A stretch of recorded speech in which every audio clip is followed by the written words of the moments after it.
მოდით ვნახოთ დღეს რას გვაჩვენებს ტარო და პირველი არკანი რაც ამოვიდა თავისით გადმოვარდა ეს გახლავთ თასების 6-იანი.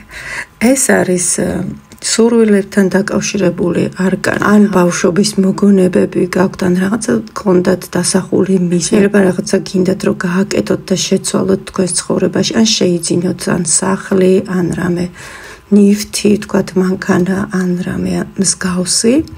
მეორე არკანი, რომელიც ამოვიდა, ეს არის ხმლების ტუზი, რომელიც ნიშნავს ამ კონტექსტში თუ შევხედავთ და როგორც გაგრძელებას, ეს არის სტრატეგია, ანუ ზუსტად რა გინდა, როგორ შეიძლება რომ ამას მიაღწიო ეს იცით, რანაირ ბიჭებით უნდა დაიწყოთ თითქოს იცით ეს ყველაფერი, მაგრამ უფრო ხართ კონცენტრირებული წარსულზე, ვიდრე თქვათ თქვენს შესაძლებლობებზე არა და გაქვთ ეს შესაძლებლობა, თან შანსიც არის ეს სამყაროს. მესამე არკანი რაც ამოვიდა, ეს არის პენტაკლების 3-იანი და ამ დასტაში ნახეთ როგორი გუნდური თანამშრომლობა მიდის.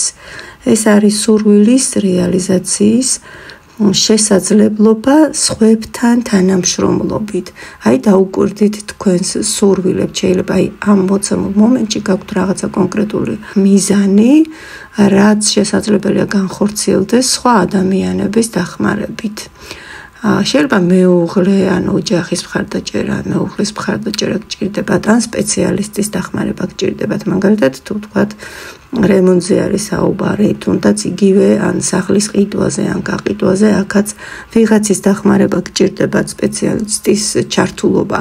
აქ თითქოს ნახეთ, ახალ რაღაცას აწყობთ, ხო, ამ არკანში და ახალ რაღაცას გსოვთ, ანუ ახალს ქმნით, ესე იგი, რაღაცა თქვენი მიზნის მიღწევის პროცესი დაწყებულია და გაითვალისწინეთ აქ მიაქციეთ ყურადღება. არ ახართ ვალდებული რომ მარტო მაკეთოთ ყველაფერი, ხანდახან ინიციატივა სხვა ადამიანებსაც გადაეცი, რაც გაქვთ და გაქვთ სურვილი ყველაფერი მარტო აკეთოთ. ხშირად შეიძლება არ ამართლებდეს, ან ამ კონკრეტულ სურვილებთან მიმართებაში არ ამართლებდეს, ესე იგი გჭირდებათ რომ სხვა ადამიანების გამოცდილებაც გამოიყენოთ. რჩება ტაროსგან რეალობის შექმნა ეს გუნდური პროცესია. იპოვე შენი გუნდი. აი დღეს რაც ამოვიდა ამ არკანებიდან გამომდინარე, შეგვიძლია ვთქვათ რომ ტარო ამ წუთას ამ რჩევას გაძლევთ. ეხლა მოდით დავხატოთ ნეიროგრაფიკა სურვილის შესრულებაზე და გავაკეთოთ, გამოვიყენოთ ესეთი სქემა, ნეიროალგორითმი, სადაც ერთ კონკრეტულ სურვილზე ვაკეთებთ ამ ალგორითმს, არ ჩაწეროთ ბევრი. აქ ვაკეთებთ დიდ წრეს თავიდან, შუაში ვაკეთებთ პატარა წრეს, რომელშიც უსასრულობის ნიშანს ვსვავთ. შემდგომ დიდ წრეს ვყოფთ 4 ნაწილად, ზედა ნაწილებში პირველში ვსვავთ ჩვენს სურვილს, მეორეში თანხას, რომელიც დაგჭირდება, როგორც თქვენ ფიქრობთ ამ სურვილისთვის, ქვემოთ ვსვავთ, თქვათ რა გიშლით ხელს რომ მიაღწიოთ ამ სურვილს და ნახეთ პირველი არკანი 6-იანი თასების რაც ამოვიდა, ეს ხშირად აჩვენებს წარსულზე ფიქრს, ბავშვობაში დაბრუნებას. შესაძლოა იყოს რაღაცა ისეთი გამოცდილება, რამაც წარსულში ხელი შეგიშალათ, თქვათ ვერ მიაღწიეთ რაღაცას, რაც გინდოდათ და დაგრჩათ აუცნებად და ეს გარკვეულ შიშად რაღაც თავდაჯერებულობის ნაკლებობაში შეიძლება გამოიხატებოდეს, რომ აი რომ მოვკიდო ხელი, ახლა ამას გამოვა, არ გამოვა.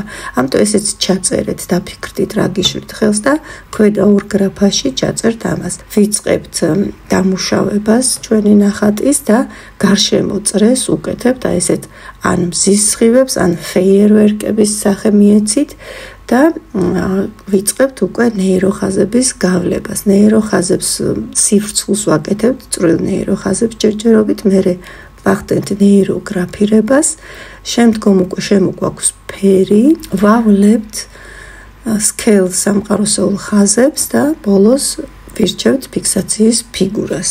არ გვავიწყდება ალგორითმის შექმნამდე, აუცილებლად 2 წუთის მანძილზე წერთ და აქტივაციას უკეთებთ ჩვენს თემას.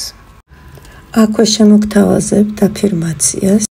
მადლიერებით ვიღებ ჩემს წარსულს, ხედავ გზას წინ და ვიხსნები კავშირებისთვის, რომელიც წარმატებას, კეთილდღეობას და სიხარულს შემოიტანს ჩემს ცხოვრებაში. გისურვებთ თქვენი იდეების და ოცნებების სწრაფად, მარტივად, მსუბუქად და თქვენთვის სასიკეთოდ ასრულებას.